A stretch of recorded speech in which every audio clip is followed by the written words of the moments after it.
Pay me, pay me, pay me my silver now. Pay me or go to jail. Pay me my silver now. Road-to-Road.com with your morning horn disease. Actually, I got a Starbucks today. Starbucks coffee. There's a lot to talk about because we are at the end of silver price manipulation for 180 years of silver price suppression has been going on. This is so exciting. Everybody in silver should be so excited to see this happening. And I'll show you the clues that are very present. Always a possibility that the bad guys can click a mouse, set the price of silver to minus $40 for a brief amount of time, and just prove to the rest of the world what everybody already knows, that the price of COMEX silver, the futures and options, is rigged. Yesterday, I had a discussion with Will Lair of Perpetual Assets. Hold on, I think I just screwed something. Hang on a second. Okay, we're good. Perpetualassets.com. And I said, hey, let's get people silver eagles under $30. Can you do that? He said, yes, we can. So I don't know. This is only now. While they're holding the price down of silver, Will said he can get you silver eagles below $7 an ounce. I think there's a $1,000 minimum. So contact Will Lair at perpetualassets.com for this special on silver eagles. Now, okay, the reason I'm saying this is the last time in the history of humanity that silver will ever be priced at $30 fiat,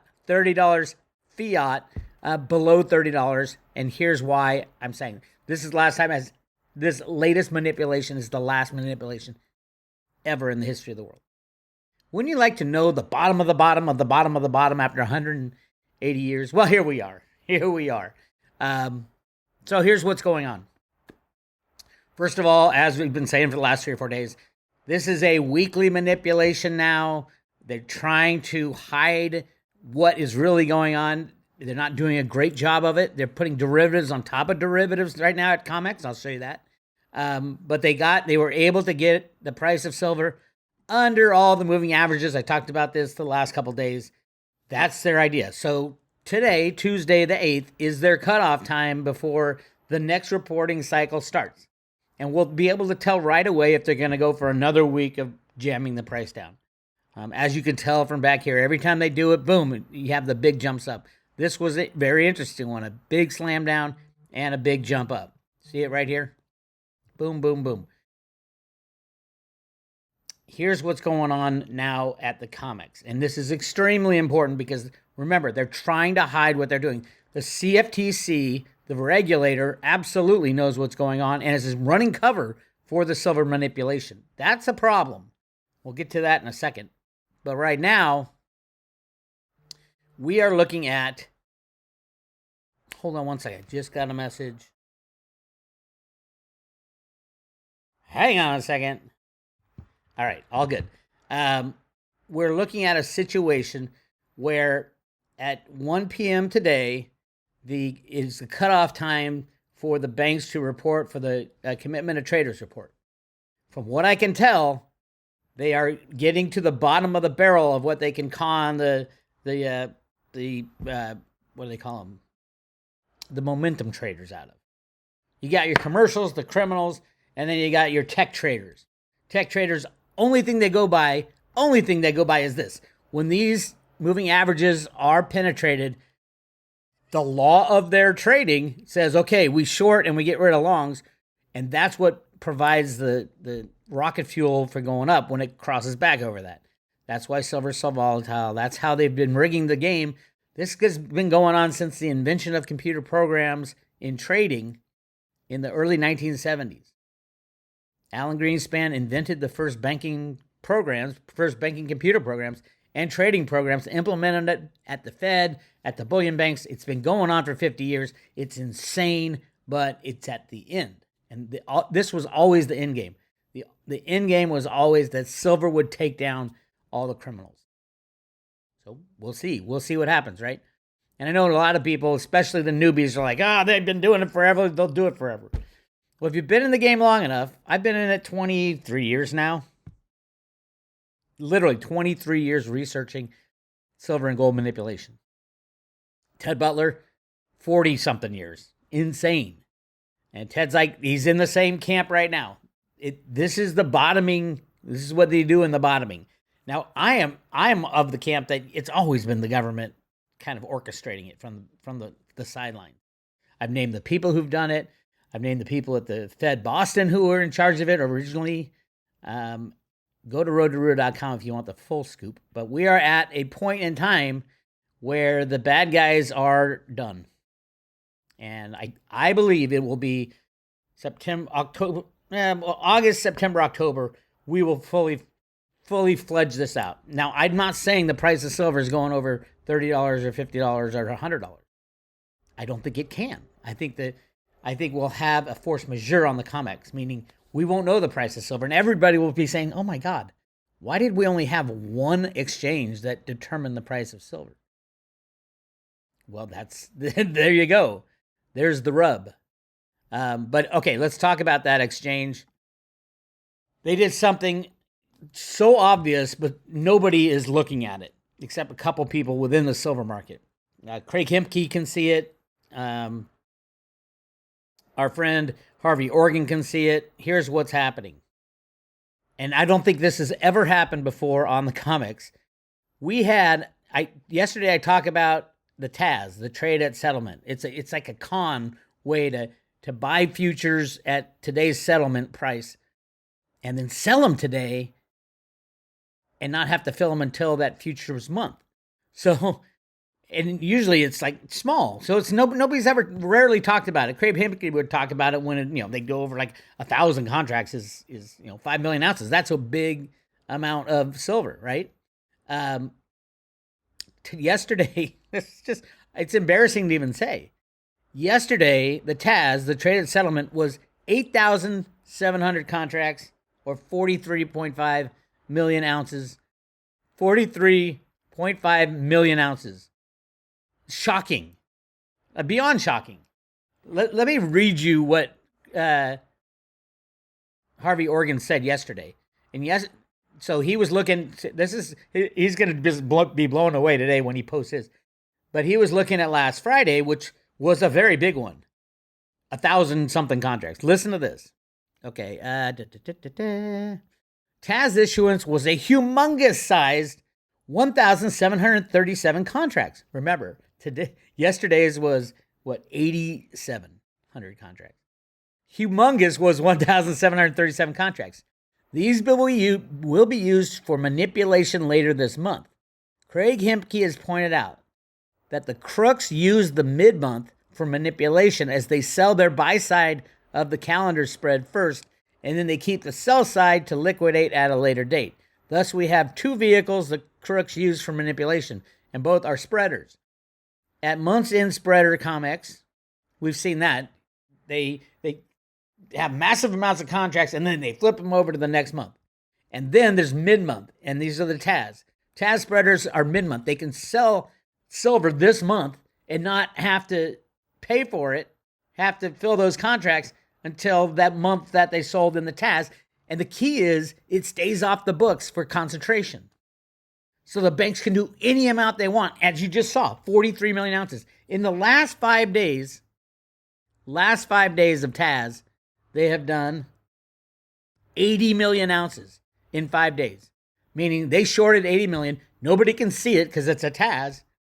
And the CFTC says, I don't know what's going on, even though Craig Hemke and Harvey Organ have told them and sent them information on how this works. And now they just blew out the roof on this TAS. 40 million ounces, 43 million ounces yesterday. In the last 5 days, 80 million ounces. This is the end game, my friends. This is how it works. Now, do they ever expect to close those contracts out? I don't know.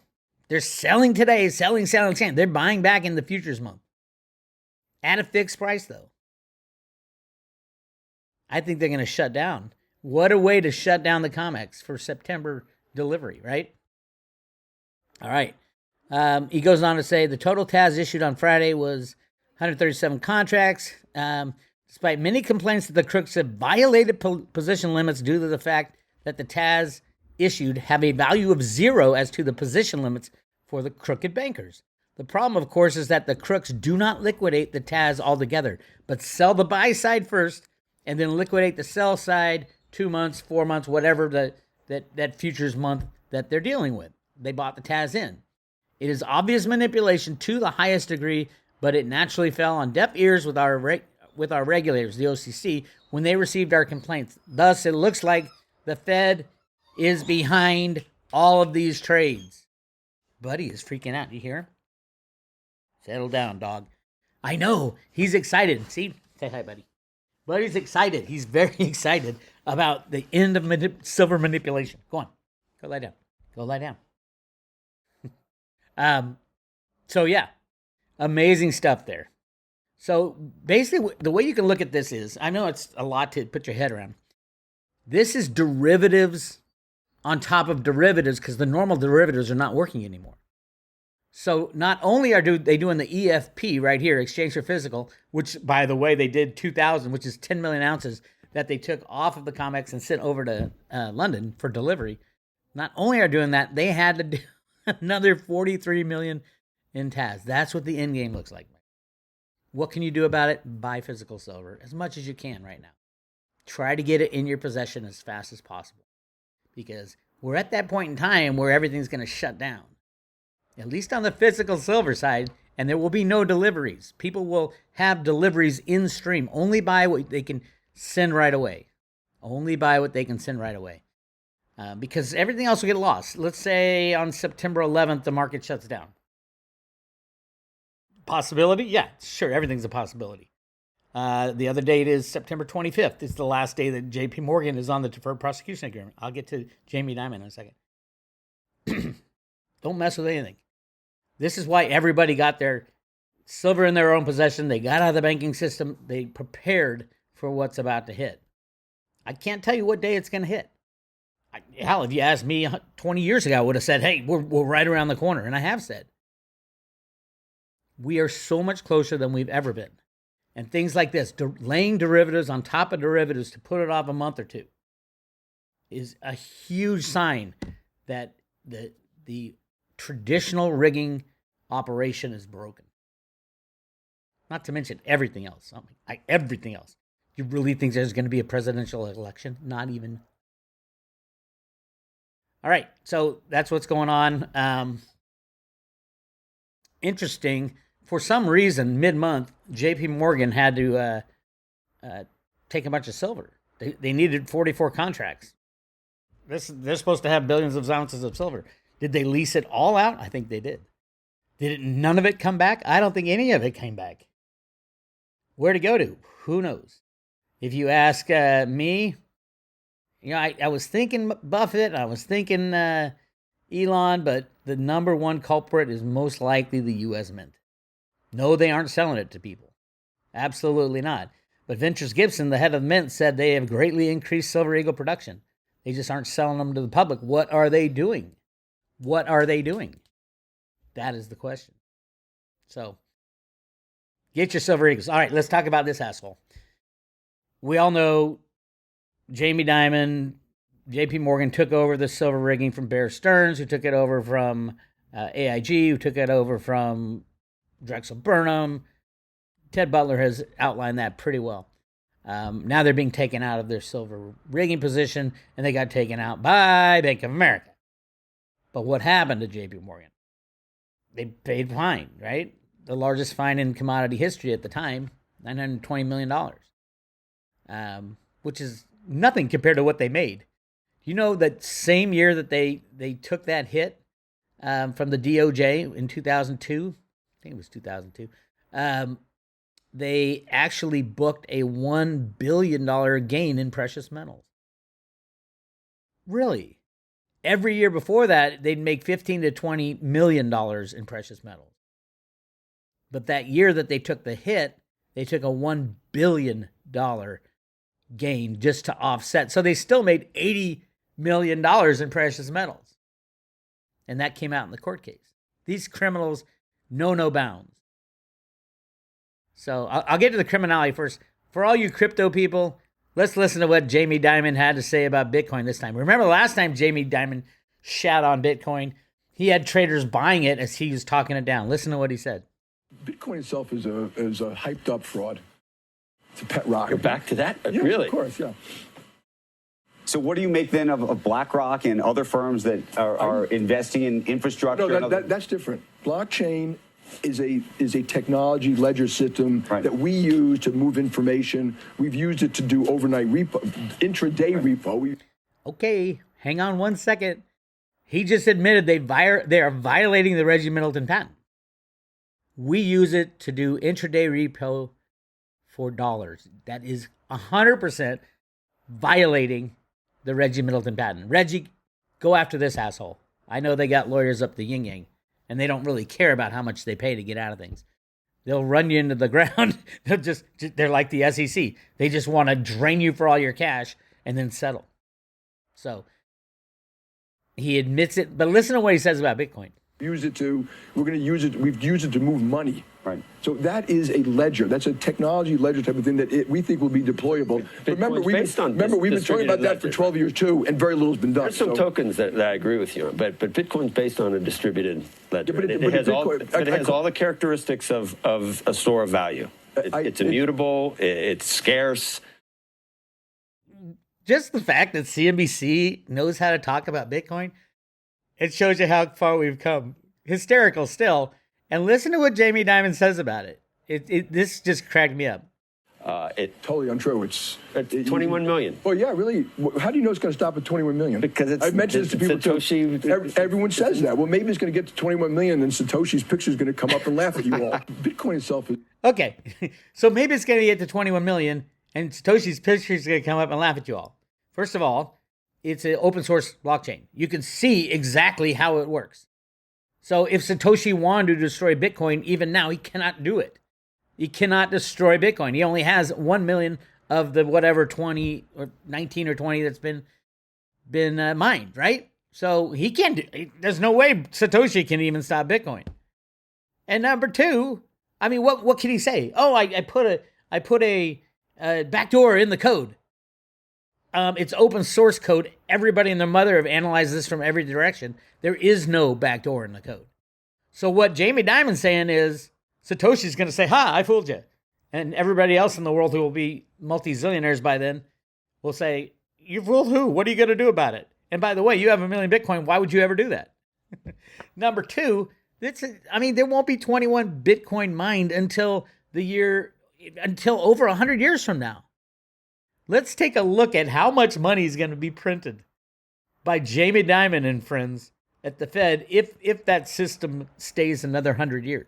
It took them 100 years, 10 years since they invented this unbacked fiat money thing, and they have destroyed everything. Massive wars, you name it. The whole world is falling apart because of what Jamie Dimon is trying to save, his precious fiat money system. This guy belongs in jail. Not only for this, but all the Jeffrey Epstein stuff that he is knee-deep in. But let's talk about what else he said. And here's another interview on CNBC where he starts to give shit to the regulators. Now, I am the first one to say regulators should have been gone years ago. We don't need regulators at all if they're gonna run cover for the banking system. We don't need regulators because if you fall for a fraud, you deserve to lose your money. And they deserve to go to jail. People should be careful with their money and not invest in frauds. If you have any question at all, frauds used to last a brief amount of time and then it was over. Because people lost and people never fell for that shit again. Now they fall for it time and time again and the regulators run cover for it.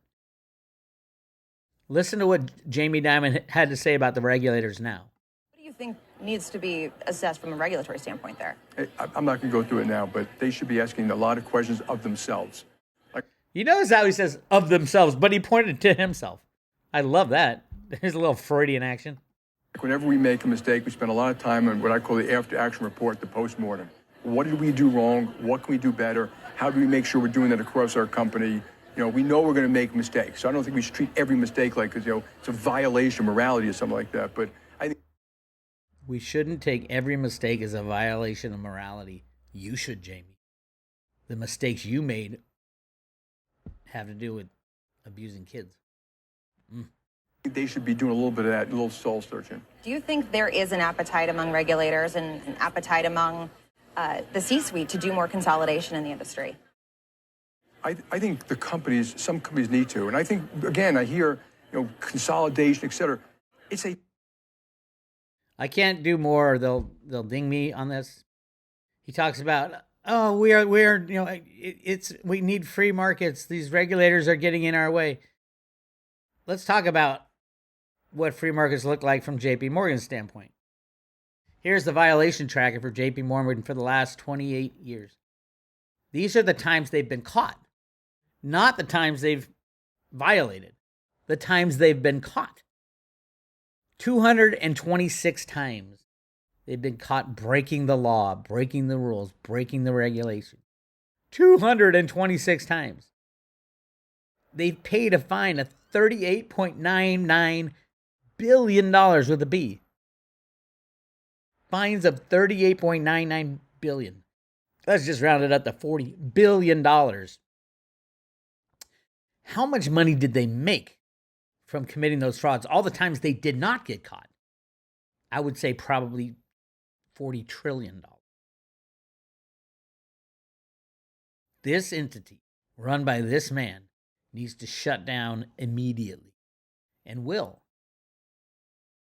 They are the largest U.S. bank derivative holder at $60 trillion with a T.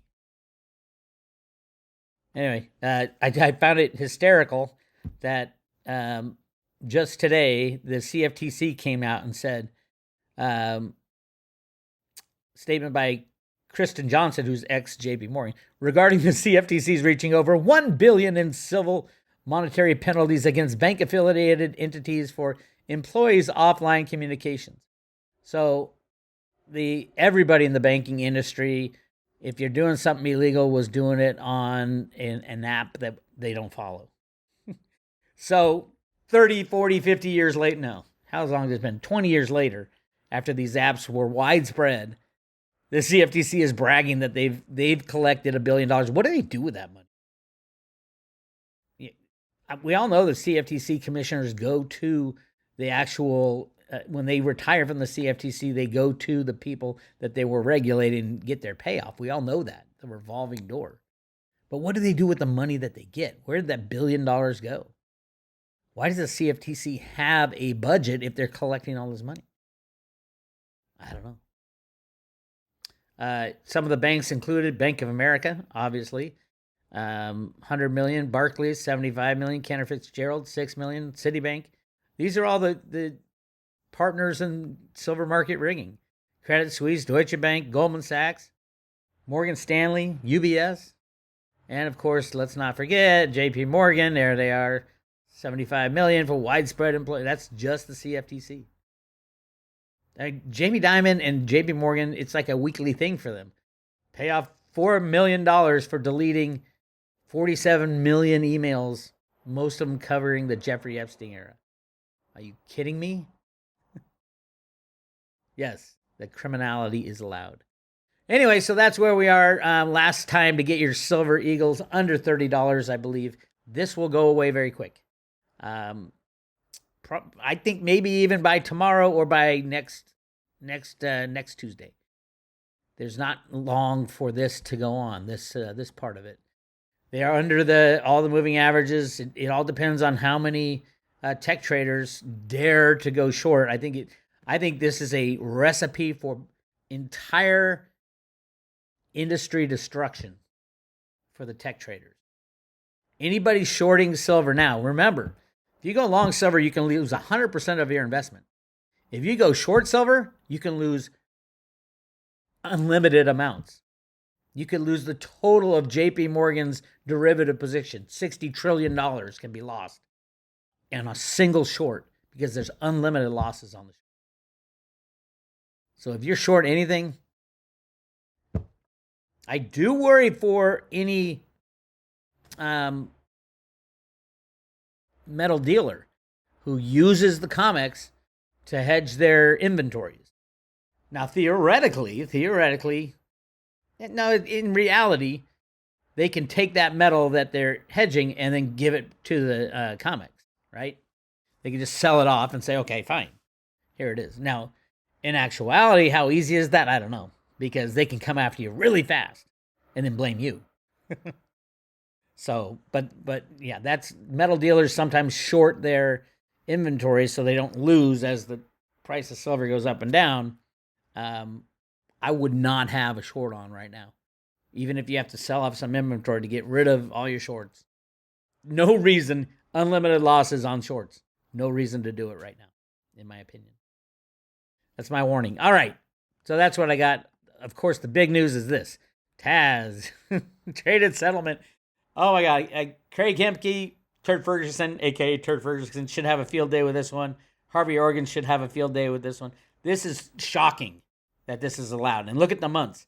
So they sold all this. Literally, they got their sales in 40 million ounces today and didn't go on any of their reports.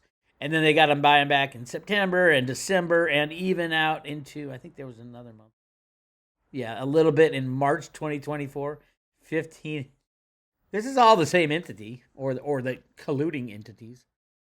Insane. And by the way, if you look at the open interest, it actually went up. So that $50 million battle between this standalone short and a standalone long, I think they're battling. They're probably up at 60 million, maybe 70 million. This is an epic battle on the COMEX, and good guys against the bad guys. Anybody short, you are screwed. Look for a lot of, Jeffrey Christian just said, there's going to be a lot of force majeures. Force majeure. Jeffrey Christian gave it up again. And then Jamie Dimon gave up. We're probably going to see a big Bitcoin move because he just said that Bitcoin is Bitcoin is a fraud. Who's the fraud, Jamie? Anyway, we'll find out soon enough. This is Bix Weir. Buy your Silver Eagles. Contact Will Lair, Perpetual Assets. Go to perpetualassets.com. And they got Silver Eagles, at least right now, under $30. Buy them as fast as you can. And take delivery ASAP.